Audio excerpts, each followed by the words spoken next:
Assalamualaikum. Ini ada sebuah baby ni tahun 2000. Cantik condition.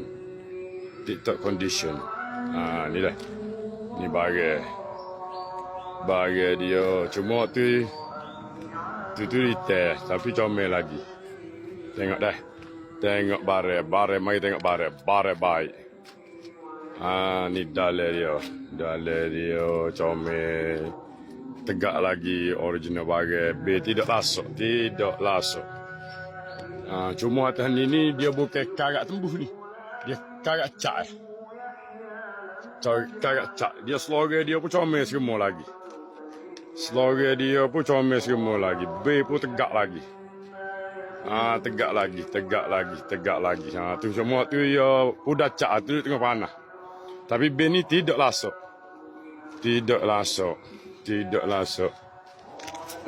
Ni latar. Bawah latar pun boleh tengok. Tu ada sikit tu. Hak lain comel semua. Original semua. Tu.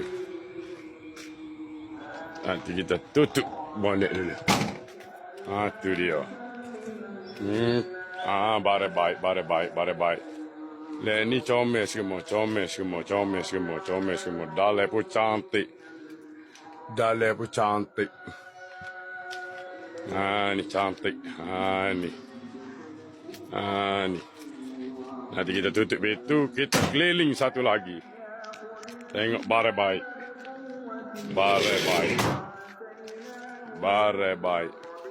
Satu keliling. Original cat. B tak ada patah body tengah tegak je. NJ pun cantik. Mari tengok bare setara mana. Depan ni pun dia bukan karat tembus ni. Dia cat pudar.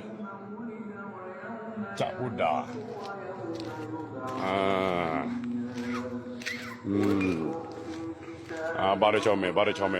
Bare tidak patah body. Bare tidak lasuk. Barang tidak lasuk. Tu dia. Bare cantik.